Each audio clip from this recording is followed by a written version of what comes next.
हम बात कर रहे हैं एलिमेंट्स की प्रॉपर्टीज की। तो कौन कौन सी प्रॉपर्टीज हैं? कुछ फिजिकल है, कुछ केमिकल प्रॉपर्टीज है, जिनके ट्रेंड को हम अब देखेंगे क्या वो periodically समझ आती है।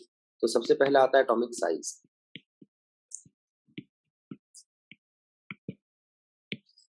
दूसरा आता है इफेक्टिव न्यूक्लियर चार्ज।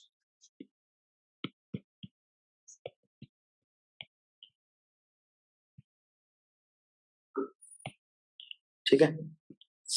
तीसरा आता है आयनाइजेशन एंथैल्पी।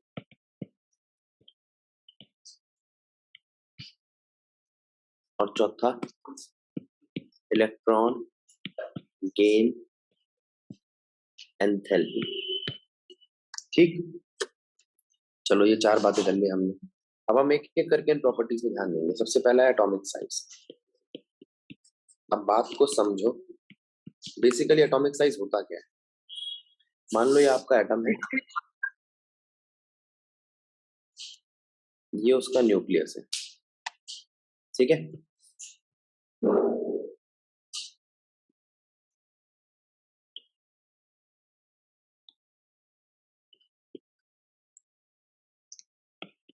न्यूक्लियस के सेंटर से, और ये बाहर वाला जो शेल है इसका नाम वैलेंस शेल है।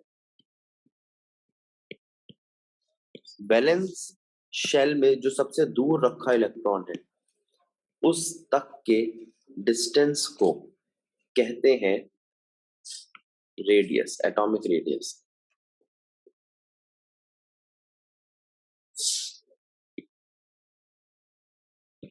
Atomic radius. ठीक है। और एटॉमिक रेडियस से अगर हम बना ले एटॉमिक वॉल्यूम तो वो बन जाएगा एटॉमिक साइज।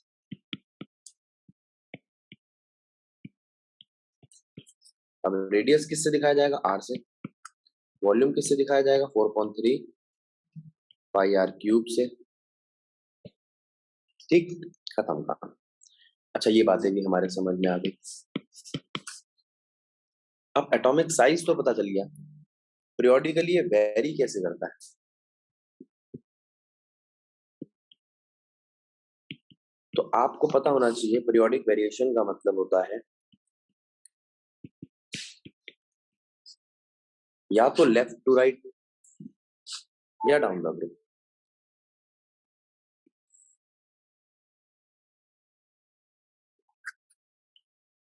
अब आप जरा ध्यान दो और समझो लिखा क्या है। Atomic size left to right क्या होता है? डिक्रीज। क्यों? Due to increase in number of electrons in same shell. अरे अगर एक ही शेल में नए नए इलेक्ट्रॉन ऐड होते जाएंगे, ये देखो जरा, ये है आपका एटॉमिक साइज। ठीक है। और यहां पर इलेक्ट्रॉन ऐड हो रहे हैं और बीच में कौन है? Positive nucleus. तो जैसे जैसे इलेक्ट्रॉन ऐड होंगे वैसे वैसे अट्रैक्शन बढ़ती जाएगी। ये बढ़ रही है अट्रैक्शन। ठीक है। और नया इलेक्ट्रॉन है और अट्रैक्शन बढ़ गई, और नया इलेक्ट्रॉन है और अट्रैक्शन बढ़ गई। आते जाएंगे इलेक्ट्रॉन, अट्रैक्शन बढ़ती जाएगी। अट्रैक्शन बढ़ती जाएगी तो सेंटर की तरफ अगर अट्रैक्शन बढ़ेगी तो साइज क्या होगा? छोटा। ठीक है, वही ये कह रहा है। डाउन द ग्रुप ऐसा नहीं होता। Down the group atomic size increase होता है due to increase in number of shell, क्योंकि नंबर ऑफ शेल ही बढ़ जाते हैं। खत्म कहानी। ठीक, याद रखने वाली बात यह है 18th ग्रुप का साइज, वैसे तो 18th ग्रुप सबसे आखिरी में आता है तो सबसे छोटा होना चाहिए, लेकिन बड़ा होता है।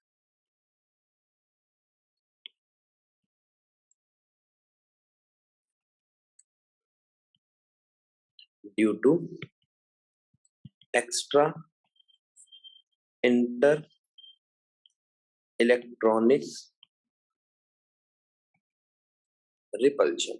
अब इसको समझते हैं क्या है इसका मतलब, क्योंकि इस वाले ट्रेंड में सिर्फ एक ही एक्सेप्शन।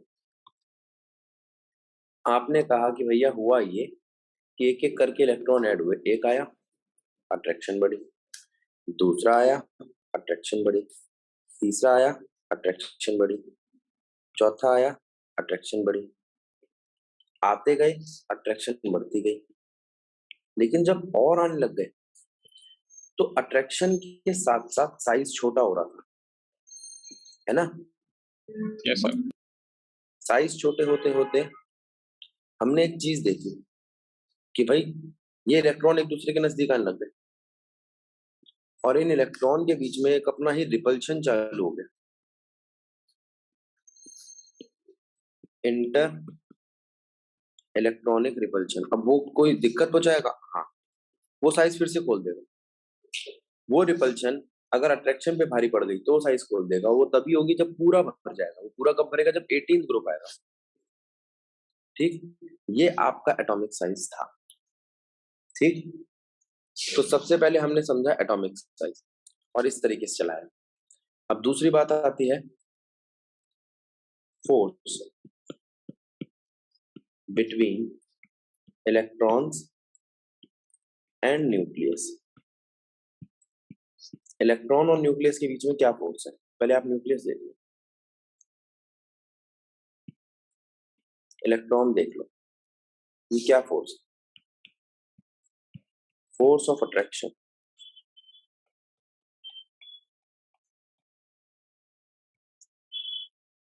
चार्ज की वजह से पैदा हुई फोर्स को कहते हैं इलेक्ट्रोस्टैटिक फोर्स।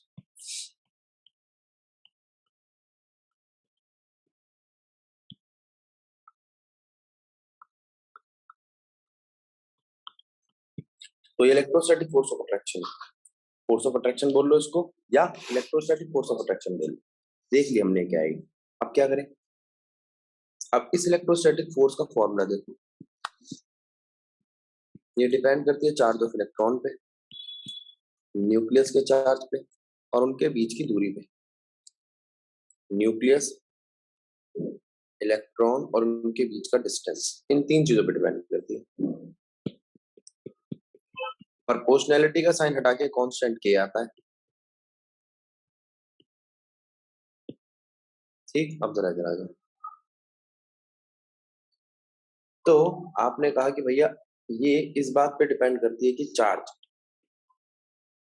कम है या ज्यादा है। ठीक है, चार्ज अगर इंक्रीज हुआ तो फोर्स भी इंक्रीज होगी। और एक बात पे और डिपेंड करती है कि डिस्टेंस कितना है। तो डिस्टेंस अगर इंक्रीज हुआ तो फोर्स डिक्रीज होगी, डिस्टेंस इंक्रीज हुआ तो फोर्स डिक्रीज होगी, चार्ज इंक्रीज हुआ तो फोर्स इंक्रीज होगी। ठीक है, और चार्ज किसका? वैलेंस शेल में बैठे इलेक्ट्रॉन का। सारी दुनिया के इलेक्ट्रॉन से मतलब नहीं है इसको, वैलेंस शेल में बैठे इलेक्ट्रॉन का। अच्छा, जरा ध्यान देना जरा। तो चार्ज इंक्रीज तो फोर्स इंक्रीज। फोर्स का नाम क्या है? Effective nuclear charge. Distance increase तो फोर्स डिक्रीज।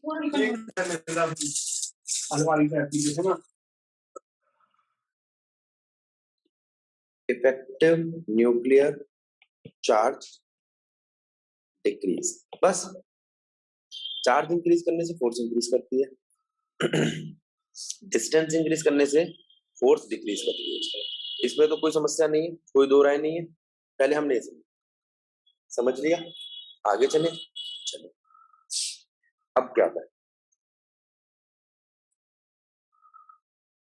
अब हमने जो पॉइंट पकड़ा उसको ध्यान दें।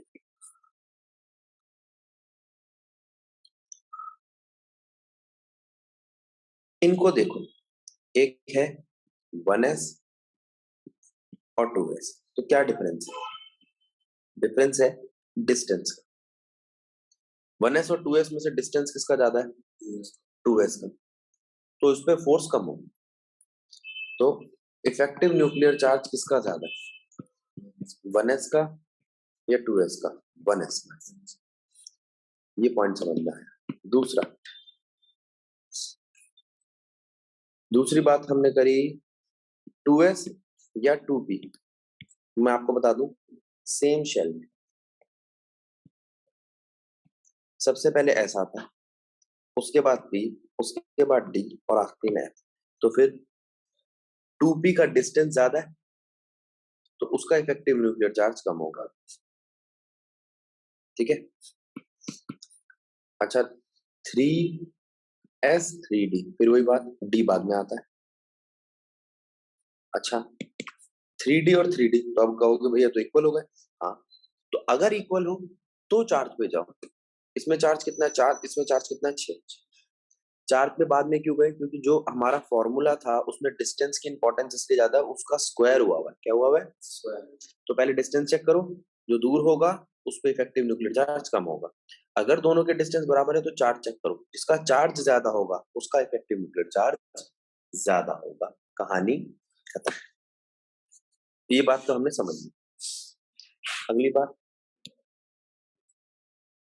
बारी आती है किस चीज की? इधर से उधर जाने की। ये लो, लेफ्ट टू राइट और डाउन द ग्रुप।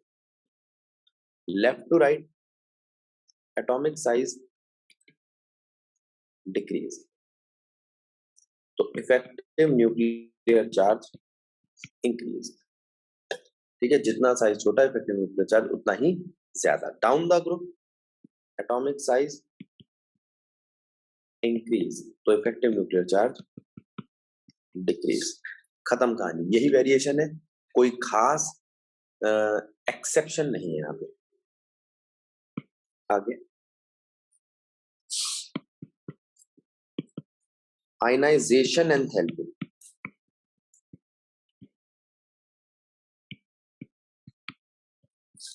कैसे काम करती है आयनाइजेशन एंथैल्पी? तो हमने बात करी एंथैल्पी के मतलब, ये है आपका एनर्जी या चेंज इन एनर्जी। तो एनर्जी गेन और लॉस वैसे रिलीज होती है यहाँ पे। आयनाइजेशन मतलब आयन बनाना। ठीक है, ठीक है। तो सबसे पहले तो हम यही समझ लें आयन क्या होता है। एक चीज होती है एटम, वो या तो इलेक्ट्रॉन गेन करती है या इलेक्ट्रॉन लूज करती है।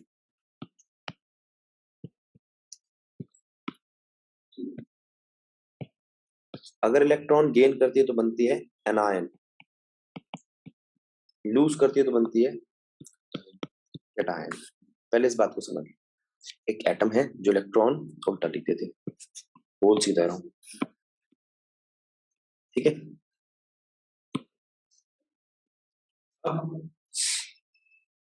अब आयनाइजेशन एंथैल्पी क्या है? वो मिनिमम एनर्जी जो रिक्वायर्ड है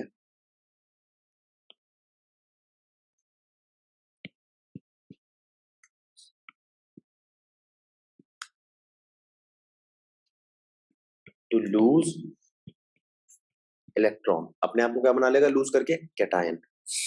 कहां से? From isolated gaseous, isolated gaseous atom in its ground state,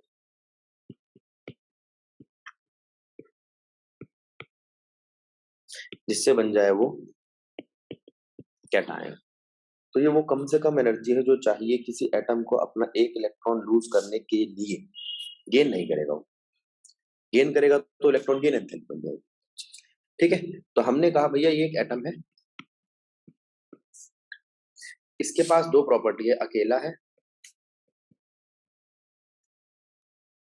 ये गैसियस है। तो क्या ये इलेक्ट्रॉन लूज कर सकता है? हाँ जी कर सकता है, ये अपने आप को कैटायन बना सकता है। इस वक्त क्या होगा? इस वक्त जब ये अपना इलेक्ट्रॉन लूज कर रहा होगा तो आयनाइजेशन एंथैल्पी लगेगी। खत्म कहानी। आ जाओ, ये सोडियम है, ये सोडियम प्लस इलेक्ट्रॉन छोड़ने के बाद। ठीक, अब यहां से यहां आने के लिए इसे आयनाइजेशन एंथैल्पी देनी होगी। कंडीशन क्या है? अकेला होना चाहिए, दिख रहा है, ये गैसियस होना चाहिए। अगर सोडियम गैसियस नहीं तो गैस बनाओ। तुमने कहा भैया सोडियम तो सॉलिड था, तो बनाओ उसको गैस। बन गया गैस। कैसे? सब्लिमेशन से। तो एंथैल्पी को दिखाने का एक तरीका देख लो पहले आप। ये है चेंज और ये है एंथैल्पी। ये एंथैल्पी का सिंबल है, चेंज इन एंथैल्पी। बस। अब जरा इधर आ जाओ। तो सोडियम से पहले गैस बनाया, गैस से फिर आयन बनाया, काम हो गया हमारा। ठीक है, अब फिर से सुनना जरा। आयनाइजेशन एंथैल्पी क्या है? वो मिनिमम एनर्जी जो चाहिए किसी अकेले एटम को। मुझे तो नहीं लग रहा है अकेला है, तोड़ो उसको। अब अकेला कर दिया। मैंने इसके आगे हाफ लिख दिया। हाफ का मतलब दो Cl2 का आधा मॉलिक्यूल था, जैसे तोड़ोगे तो एक Cl बनेगा। अब वो जो एक Cl बना है ना, अब वो अकेला भी और गैसियस भी है। तो अब मैं इस पे एंथैल्पी लगा सकता हूँ, आयनाइजेशन, और इससे एक इलेक्ट्रॉन निकाल सकता हूं। ठीक है, तुमने कहा ठीक है भैया, ये वाली बात तो समझ में आ गई, लेकिन तोड़ा कैसे? Dissociation enthalpy. तोड़ने के लिए कौन सा एंथैल्पी यूज करी? Dissociation enthalpy. यहां मेरा काम खत्म होता है। अब अगली स्टेज पे पहुंचते हैं। पहले तो हमने आयनाइजेशन एंथैल्पी लगा ली। अब किस पे डिपेंड करेगा? इलेक्ट्रॉन निकालना डिपेंड करता है साइज पे।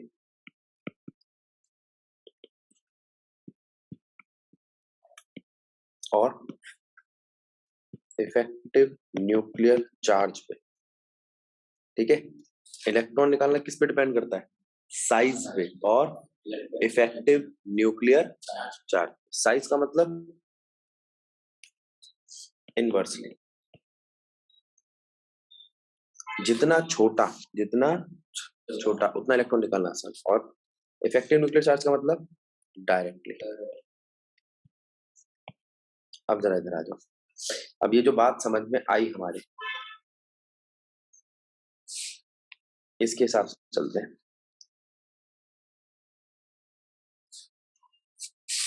ठीक है, atomic size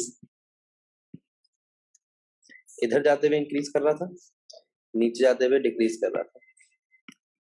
effective nuclear charge इधर जाते हुए डिक्रीज कर रहा था, और नीचे जाते हुए इंक्रीज कर रहा था। तो आयनाइजेशन एंथैल्पी एटॉमिक साइज से इनवर्सली है, तो इधर जाते हुए डिक्रीज करेगी। बोलो। पीरियड डिक्रीज होता है ना एटॉमिक से। एक मिनट रुको। हाँ, ये बेटा उल्टा लिख दिया। इफेक्टिव न्यूक्लियर चार्ज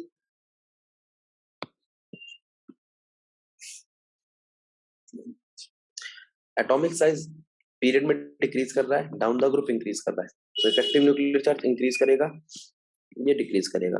तो same ionisation enthalpy effective nuclear charge की तरह left to right increase, down the group decrease. ये तो हुआ इसका पीरियोडिक वेरिएशन। ठीक है, अब तीन चीजें हमने देख लिया, तीनों ट्रेंड को एक साथ कंपेयर भी कर लिया। अब बन गया पूरा पीरियोडिक वेरिएशन। लेकिन इस वाले टॉपिक में बहुत सारे एक्सेप्शन है। आयनाइजेशन एंथैल्पी में एटॉमिक साइज और इफेक्टिव न्यूक्लियर चार्ज के जैसा सीधा सीधा नहीं है, तो हम समझते हैं। Factors affecting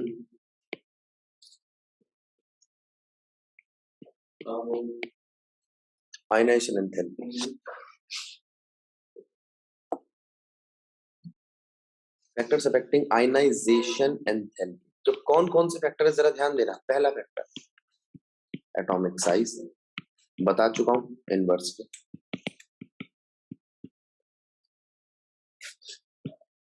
effective nuclear charge बता चुका हूं directly.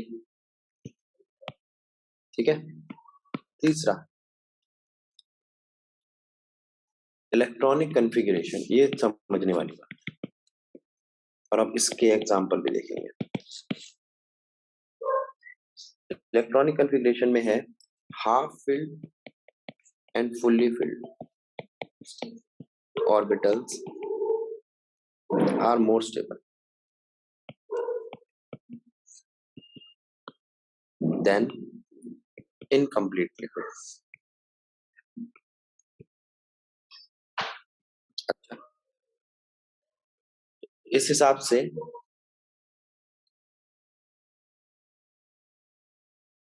more ionization enthalpy is required to remove electrons from half filled or fully filled orbitals। इस बात पे ध्यान देना, ठीक है। अब सबसे पहले मैं आपको एक आसान चीज बता दूं, हाफ फील्ड और फुल्ली फील्ड साफ साफ कहां दिखाई देगा। आप ग्रुप लिख लो,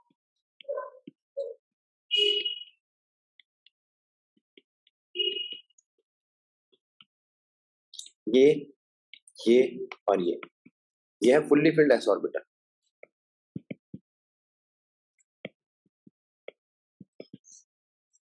ये हाफ फिल्ड पी ऑर्बिटल, और ये फुल्ली फिल्ड पी ऑर्बिटल।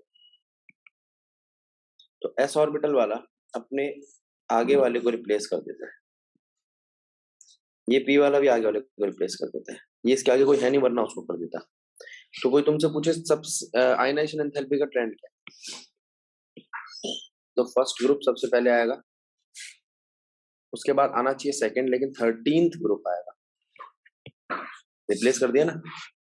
फिर उसके बाद आएगा सेकंड, फिर 14th ग्रुप आएगा, फिर उसके बाद आना चाहिए 15th, लेकिन 16th ग्रुप आएगा, फिर आएगा 15th ग्रुप, फिर 17th, फिर 18th। ये सिस्टम है। तो जरा एक बार इसको देखो, ये रिप्लेस करने पे आया, करेक्ट, ये रिप्लेस करने पे आया, ठीक है।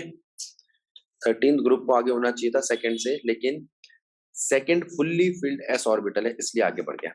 एक तो ये बात समझ में आ गई। अब आपको कम से कम ये पता होना चाहिए कि किसी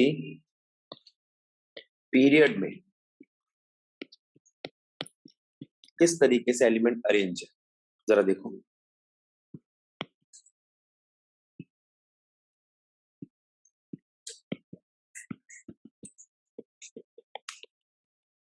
तो ये पता होना चाहिए सेकंड पीरियड में ये 15th, ये 18th, सेकंड 13th को रिप्लेस करेगा, 15 16 को रिप्लेस करेगा। तो सबसे पहले आना चाहिए लिथियम, उसके बाद बोरॉन, उसके बाद बेरिलियम, उसके बाद कार्बन, फिर ऑक्सीजन, फिर नाइट्रोजन, क्लोरीन, और फिर एक ये चेंज आया, एक ये चेंज आया, बस। तो ये था आपका सेकंड पीरियड, और ये था आपका पीरियोडिक वेरिएशन। सेकंड पीरियड समझ में आ गया, पीरियोडिक वेरिएशन समझ में आ गया। अगले पॉइंट पे पहुंचो। अभी थर्ड पीरियड आपको खुद अटेम्प्ट करना है, घर जाके कर लेना थर्ड और इसके बाद बारी आती है ग्रुप की। तो ग्रुप में जो चीजें आती हैं वो क्या क्या है,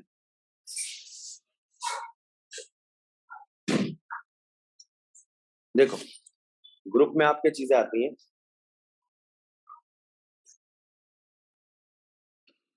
तो अब मैं आपसे बात कर रहा हूं ग्रुप की। पीरियड में तो देख लिया क्या आया, पीरियड में हाफ फील्ड फुल्ली। ग्रुप में क्या आएगा देखते हैं। पहले ग्रुप में हम नीचे जा रहे हैं। ग्रुप आपका कौन सा है, फर्स्ट ग्रुप में पीरियड दिखाई दे रहे हैं, फर्स्ट पीरियड आया,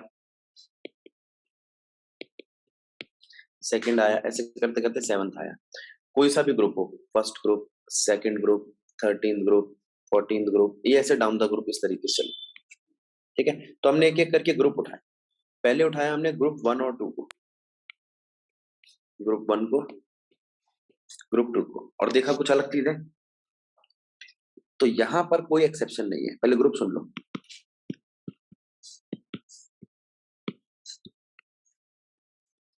ये ग्रुप है, वही लीना की रब से फरियाद, ठीक है।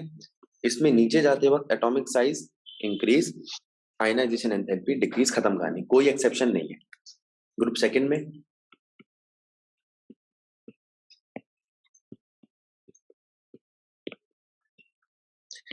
नॉर्मल। अब बारी आती है ग्रुप 13 की। 13th ग्रुप से पहले कुछ चीजें आ गई। पूरा का पूरा ट्रांजिशन एलिमेंट, या यूं बोला आप डी ब्लॉक आ गया। अब डी ब्लॉक कहां से दिखना चालू हुआ? डी ब्लॉक दिखना चालू हुआ बोरोन पे? नहीं। एल्यूमिनियम पे? नहीं। गैलियम पे? हाँ, गैलियम पे 3D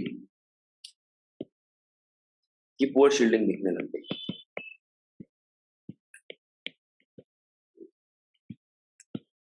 गैलियम पे हमें 3D की पोर शील्डिंग का असर दिखने लग गया, ठीक है। फिर हम आए हेलियम पे, 4F की पोर shielding.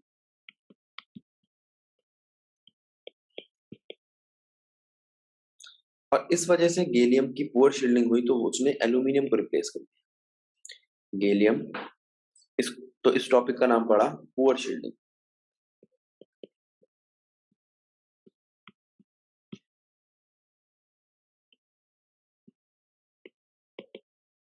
Poor shielding of 3D और 4F।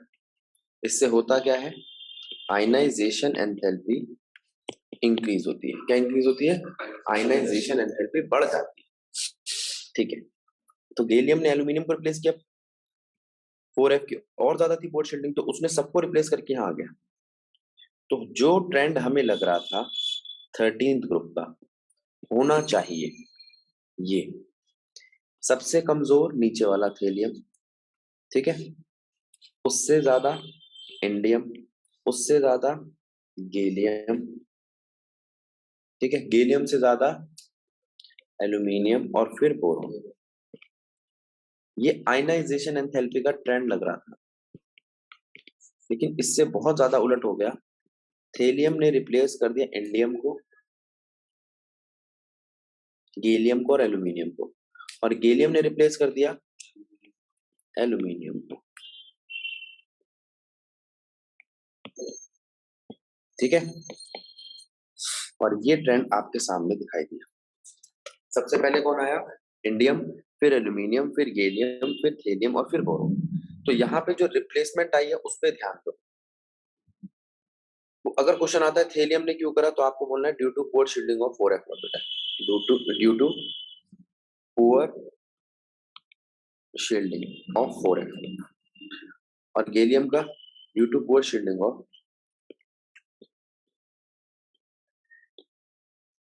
3D। खत्म कहानी, रोक लो इस पॉइंट को। अब यहां तक बात समझ में आ गई। अगला पॉइंट आता है आपका स्क्रीनिंग इफेक्ट, छोड़ दो, चलो। अब यहां पर हम एक और पीरियड उठाते हैं 14th ग्रुप में। देखो क्या होता है। 14th ग्रुप में आएगा आपका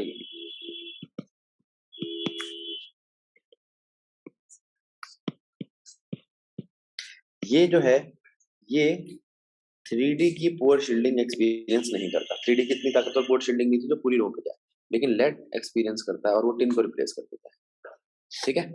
तो 14th ग्रुप में भी ये दिखाई दिया। 15th ग्रुप में बहुत कमजोर हो गया।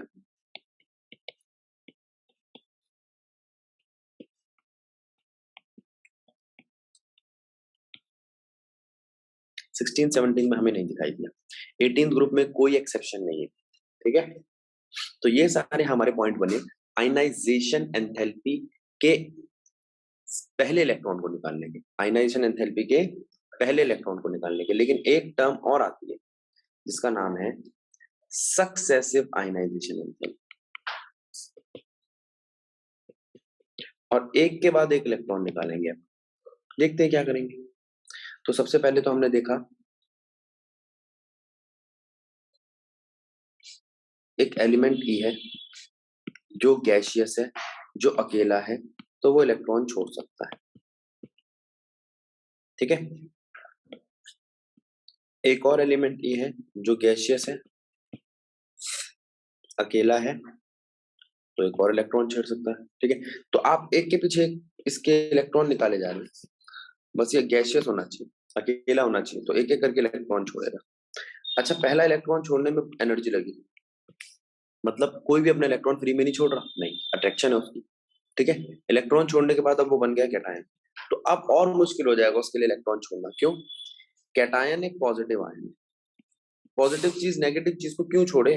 तो कैटायन इलेक्ट्रॉन छोड़ना नहीं चाहता, तो इससे इलेक्ट्रॉन निकालना मुश्किल। तो सेकेंड आयनाइजेशन एंथैल्पी फर्स्ट से हमेशा ज्यादा होगी और थर्ड और भी ज्यादा होगी। तो आपको बोलना है फर्स्ट आयनाइजेशन एंथैल्पी थी कम, सेकंड थी उससे ज्यादा, थर्ड थी उससे भी ज्यादा किसी एक एलिमेंट की। लेकिन अगर मैं दो अलग अलग एलिमेंट की कंपेयर करूं तो मुझे सब कुछ देखना पड़ेगा कि उनकी इलेक्ट्रॉनिक कॉन्फ़िगरेशन क्या, उनका साइज क्या है, वगैरह वगैरह। आओ देखते हैं। इसके लिए हम एक एग्जांपल बनाते हैं सोडियम का। सोडियम और मैग्नीशियम में से किसकी आयनाइजेशन एंथैल्पी ज्यादा है? देखो इलेक्ट्रॉनिक कॉन्फ़िगरेशन क्या है। इसकी है 3s1, इसकी है 3s2। ठीक है। अब सोडियम ने एक इलेक्ट्रॉन छोड़ा तो उसको मिल गया 2p6। ये तो बहुत अच्छी बात है, स्टेबल कॉन्फ़िगरेशन है। तो सोडियम कहेगा ठीक है भाई, मैं आसानी से छोड़ दूंगा। आसानी से छोड़ूंगा मतलब मेरी आयनाइजेशन एंथैल्पी बहुत कम है। मैग्नीशियम ने कहा मैं क्यों छोड़ू, मैं तो फुल्ली फिल्ड हूं, और फुल्ली फिल्ड वाले इलेक्ट्रॉन आसानी से नहीं छोड़ते। तो वो बना मैग्नीशियम 2+, लेकिन बड़ी मुश्किल से। उसकी आयनाइजेशन एंथैल्पी पहली वाली बहुत ज्यादा है, फर्स्ट आयनाइजेशन एंथैल्पी इसकी बहुत ज्यादा है। ठीक है। अच्छा, मैंने गलती से +2 लिख दिया। ठीक है। तो ये बन गया 2p6 3s1। अब ये उस स्टेज पे जिसपे पहले थोड़ी देर पहले सोडियम था, अब ये आसानी से अपना दूसरा इलेक्ट्रॉन छोड़ देगा। कौन सा इलेक्ट्रॉन छोड़ देगा? सेकेंड इलेक्ट्रॉन ये आसानी से छोड़ देगा और बन जाएगा Mg2+। 2p6 कॉन्फ़िगरेशन पाने के लिए क्या है ऐसा 2p6 कॉन्फ़िगरेशन? यह inert configuration. Inert configuration most stable configuration है, इसलिए सब ये पाना चाहते हैं। तो सोडियम इस कॉन्फ़िगरेशन को छोड़ेगा? अरे वो तो पहले से इनर्ट है, तो वो इसे छोड़ेगा नहीं, तो उसकी सेकंड आयनाइजेशन एंथैल्पी क्या हो जाएगी? ज्यादा। तो कोई तुमसे पूछे सोडियम और मैग्नीशियम में से फर्स्ट आयनाइजेशन एंथैल्पी किसकी ज्यादा है? मैग्नीशियम की, क्योंकि मैग्नीशियम फुल्ली फिल्ड है। और सेकंड आयनाइजेशन एंथैल्पी किसकी ज्यादा है? सोडियम की, क्योंकि उस वक्त sodium fully filled P orbital है, उसका नाम एक और है इनर्ट कॉन्फ़िगरेशन। ठीक है। इसे कहते हैं successive ionization enthalpy.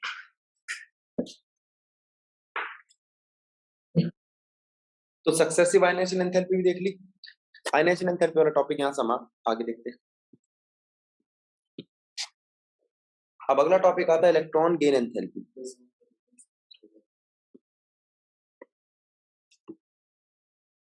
Electron gain enthalpy का क्या है भाई? देखो,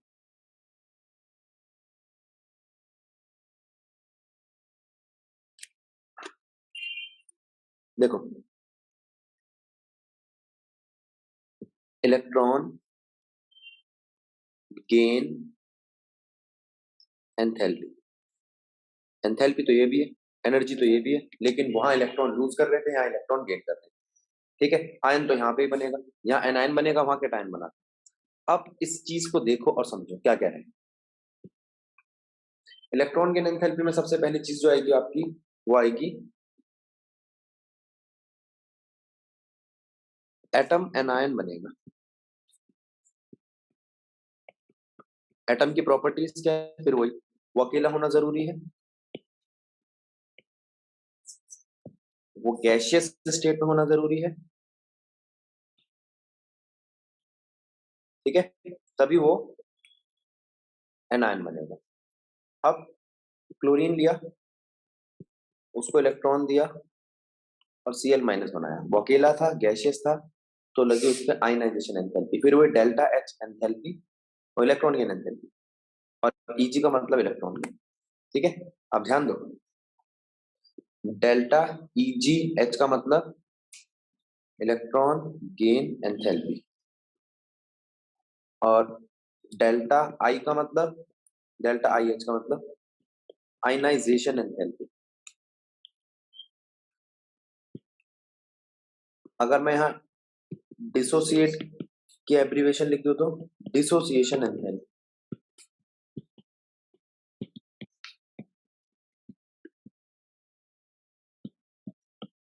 फिर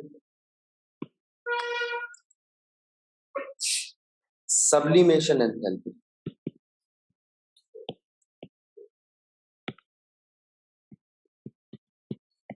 तो ये कुछ एंथैल्पीज है। ठीक है, ये लेसन 6 में भी आपके आने वाली भी है, जिसका नाम है थर्मोडायनेमिक्स। ठीक है, शाम वाली क्लास मैंने स्टार्ट करा दिया आपका थर्मोडायनेमिक्स। तो यहां पर हम बात कर रहे हैं आपकी पीरियोडिक वेरिएशन।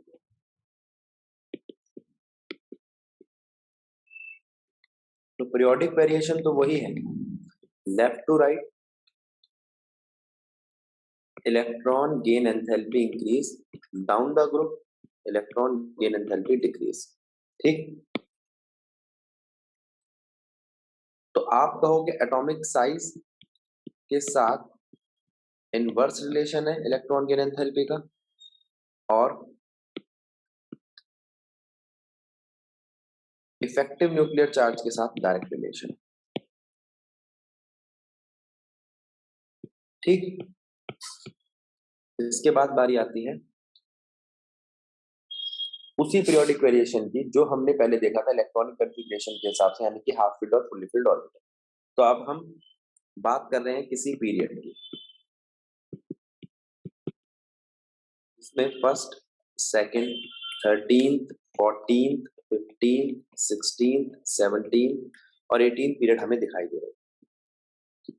दिख रहे हैं? तो क्या करना है हमारे को, एलिमेंट्स को अरेंज करना है। देखो करते हैं। सबसे पहले हमने देखा ये कौन सा है, ये सेकंड। सेकंड ग्रुप में फुल्ली फिल्ड एस ऑर्बिटल होता है, बताया था, ये है 15।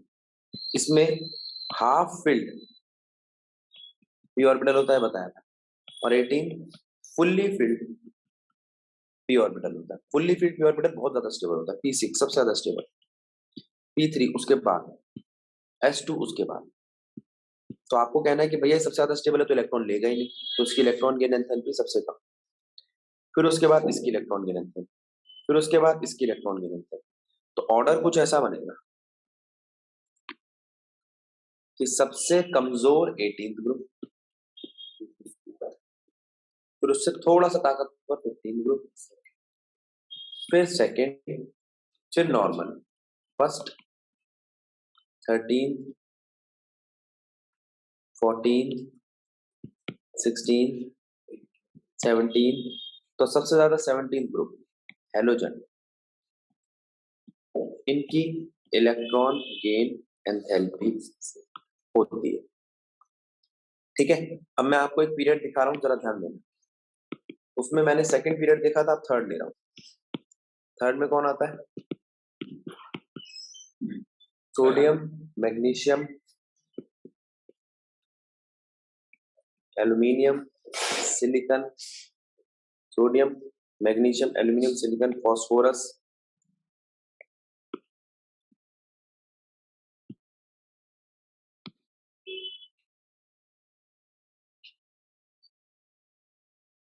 सल्फर, क्लोरीन और आर्गन।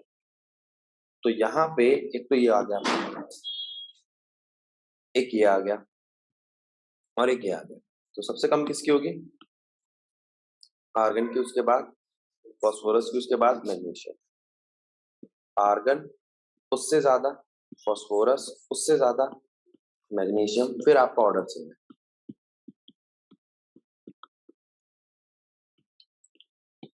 बस यही चाहते हैं।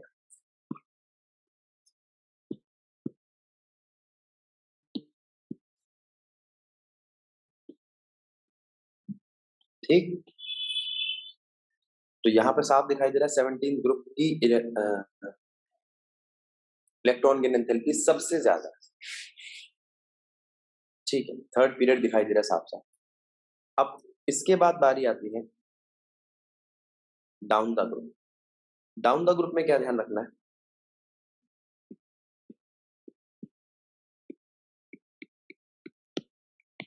फर्स्ट में कोई दिक्कत नहीं है, सेकंड में कोई दिक्कत नहीं है, 13th में कोई दिक्कत नहीं है, 14th में कोई दिक्कत नहीं है, 15, 16, 17 का साइज छोटा है।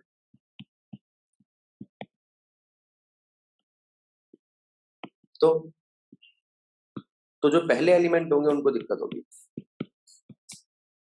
वैसे down the group electron gain enthalpy decrease करती है, तो यहाँ पे भी होना चाहिए था।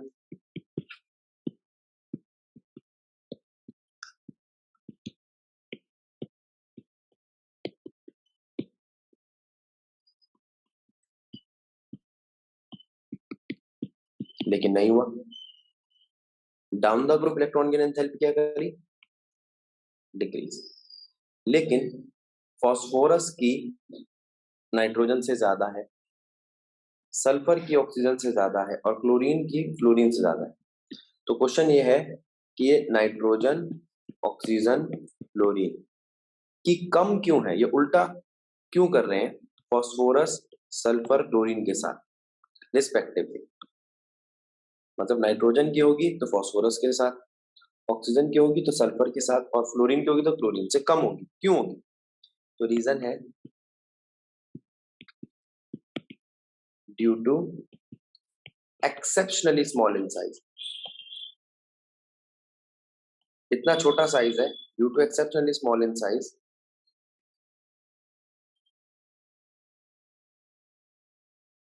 Inter electronic repulsion takes place.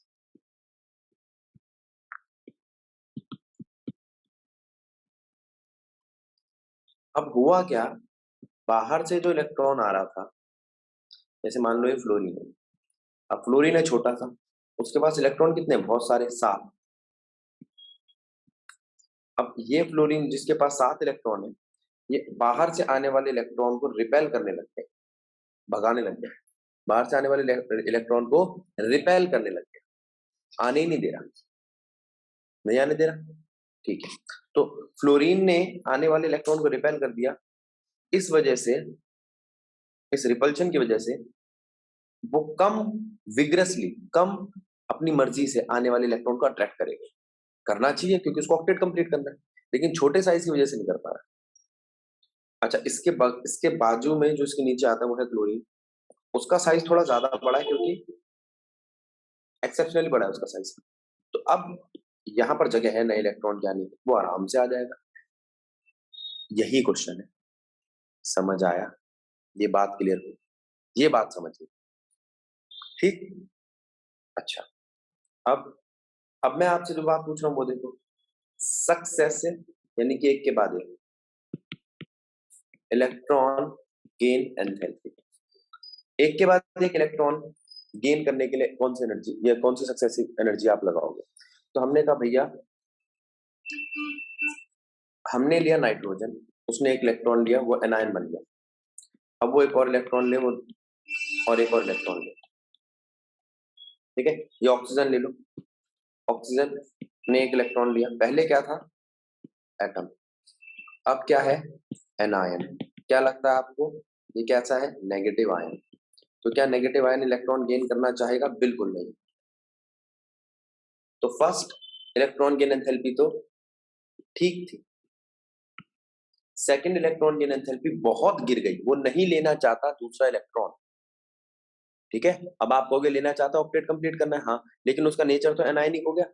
Anion यानी कि नेगेटिव आयन कभी भी नेगेटिव इलेक्ट्रॉन को एक्सेप्ट करना नहीं चाहेगा। नेगेटिव आयन नेगेटिव इलेक्ट्रॉन को एक्सेप्ट करना नहीं चाहेगा, यहाँ ये दिक्कत है। अच्छा, तो ऑक्सीजन एटम बना, एनायन बना। अब मैं आपसे पूछता हूँ, ये जो इलेक्ट्रॉन गेन एंथैल्पी आप इसको जज कैसे करते हो। इलेक्ट्रॉन गेन एंथैल्पी नेगेटिव भी होती है, पॉजिटिव। नेगेटिव का मतलब मोर, पॉजिटिव का मतलब लेस। अच्छा, अब मैं आपसे पूछता हूँ नॉन मेटल कैसे होते हैं। नॉन मेटल इलेक्ट्रॉन गेन करना चाहते हैं, नॉन मेटल इलेक्ट्रॉन गेन करना चाहते हैं, तो उनकी इलेक्ट्रॉन गेन एंथैल्पी कैसी होती है? नेगेटिव। कितनी नेगेटिव? More negative.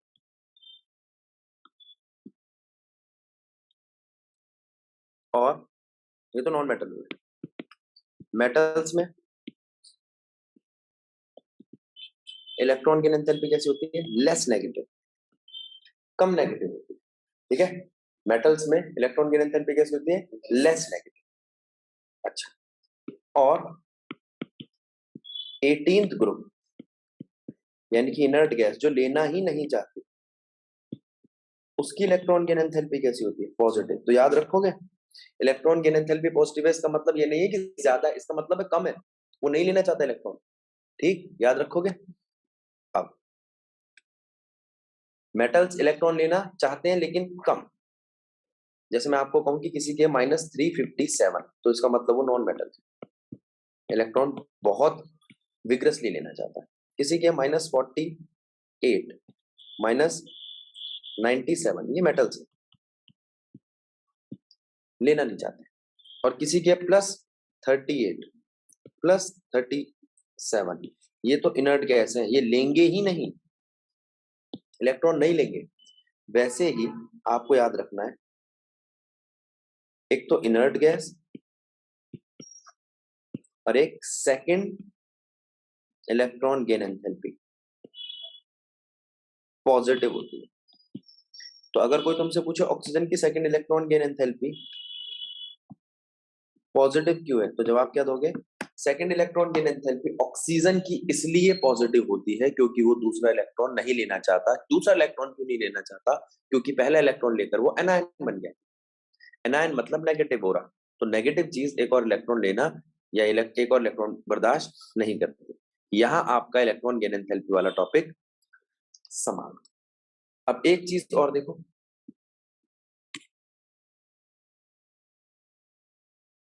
इलेक्ट्रोनेगेटिविटी। इस टॉपिक को देखो, इलेक्ट्रोनेगेटिविटी ये क्या है?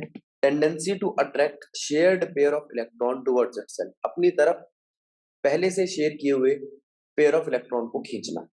Tendency to attract shared pair of electron towards itself is electronegativity.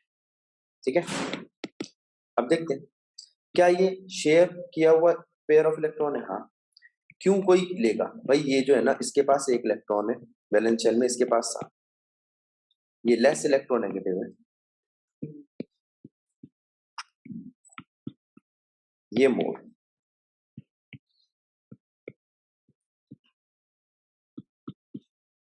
अब H और Cl में से Cl ताकतवर है, तो थोड़ी देर में आपको कुछ ऐसा दिखेगा। भैया Cl कह रहा है कि मैं अपने पास रखूंगा बांटा हुआ पेयर ऑफ इलेक्ट्रॉन। क्यों? क्योंकि मेरी नेगेटिविटी ज्यादा है, तो इसने अपनी तरफ खींच लिया। अगर ऐसा ना हो कि ऐसा होता तो कोई भी ज्यादा इलेक्ट्रोनेगेटिव नहीं है, इसके पास भी 7 इलेक्ट्रॉन है, इसके पास भी 7 इलेक्ट्रॉन। ऐसा होता तो कोई भी ज्यादा इलेक्ट्रोनेगेटिव नहीं है। ठीक है, अच्छा। अब जब कोई अपनी तरफ पेयर को खींचता है तो उससे क्या होता है? एक पोलैरिटी डेवलप हो जाती है, और इस वजह से ये डाइपोल कहलाता है। इस पोलैरिटी की वजह से ये डाइपोल। ठीक है, मतलब वो अपना इलेक्ट्रॉन देता हुआ दिखा रहा है। कौन? हाइड्रोजन। तो उस पर थोड़ा सा पॉजिटिव चार्ज है और क्लोरीन पे थोड़ा सा नेगेटिव चार्ज है। अब इलेक्ट्रोनेगेटिविटी का ट्रेंड, जितना साइज छोटा उतनी इलेक्ट्रोनेगेटिविटी ज्यादा। तो यहां जाते हुए इंक्रीज, नीचे जाते हुए डिक्रीज। इधर जाते हुए इंक्रीज क्यों करी? Due to decrease in atomic size.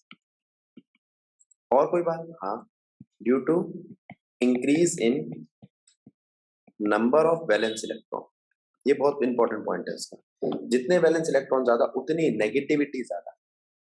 ठीक है, इलेक्ट्रोनेगेटिविटी ज्यादा। Down the group valence electron same रहते हैं, तो वो तो कट ही गया। साइज इंक्रीज करता है, साइज इंक्रीज करने से इलेक्ट्रॉन छोड़ना आसान हो जाता है। ठीक है, इस वजह से इलेक्ट्रोनेगेटिविटी कमजोर हो जाती है। ठीक है, तो आप कह सकते हो इलेक्ट्रोनेगेटिविटी सीधा सीधा डिपेंड करती है वैलेंस इलेक्ट्रॉन। और इलेक्ट्रोनेगेटिविटी इनवर्सली डिपेंड करती है एटम के साइज पे। ठीक है, तो ये भी आपका टॉपिक यहाँ पे हुआ समाप्त। चलो अब एक चीज और देखो आप जरा,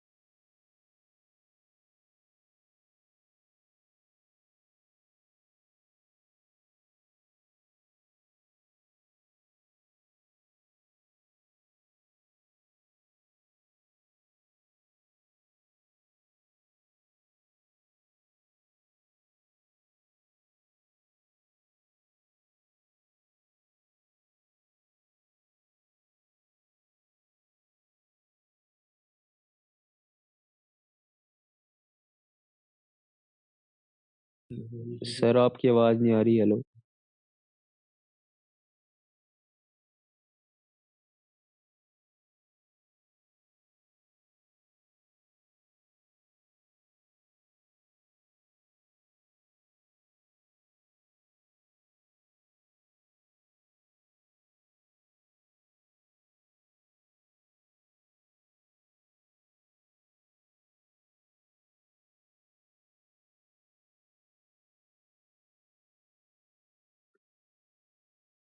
एक्सेप्शनली स्मॉल इन साइज पहला, दूसरा एब्सेंस ऑफ डी ऑर्बिटल,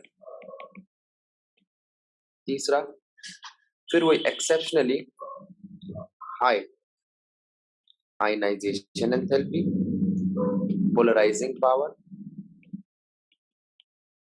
अपने अपने ग्रुप में। अपने ग्रुप में सबसे ज्यादा आयनाइजेशन एंथैल्पी होती है पहले एलिमेंट की, सबसे ज्यादा पोलराइजिंग पावर होती है, सबसे उसके पास डी ऑर्बिटल की कमी होती है, उसका साइज बहुत छोटा होता है, इस वजह से वो एबनॉर्मेलिटी दिखाता है। अब कोई पूछे कि भैया डी ऑर्बिटल क्यों एब्सेंट होता है, तो आप जवाब देखना। देखो सेकंड पीरियड में 2D आएगा, कौन आएगा, और 2D एग्जिस्ट नहीं करता। ठीक है, 2D एग्जिस्ट नहीं करता। T3 से स्टार्ट होता है, याद रहेगा। अच्छा ये भी हो गया। अब आता है एक चीज डायगोनल रिलेशनशिप। डायगोनल रिलेशनशिप, अब बात को समझना। पहले मैं आपको एक पीरियोडिक टेबल बना के दिखाता हूं।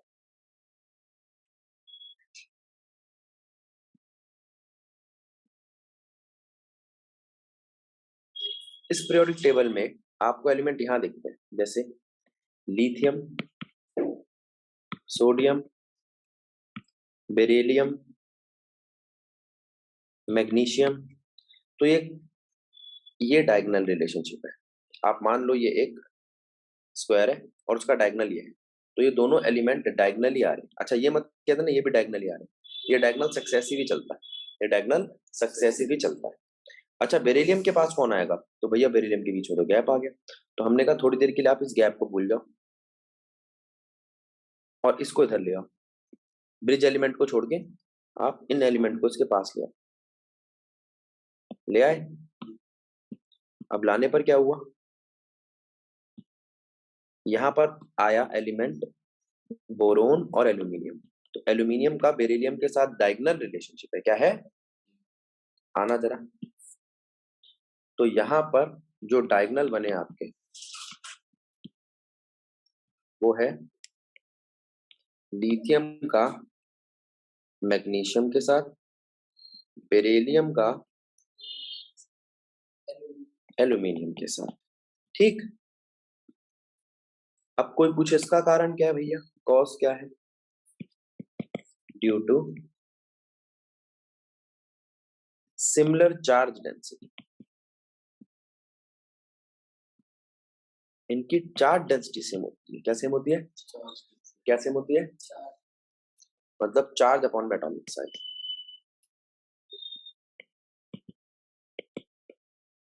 इसे कहते हैं चार्ज डेंसिटी।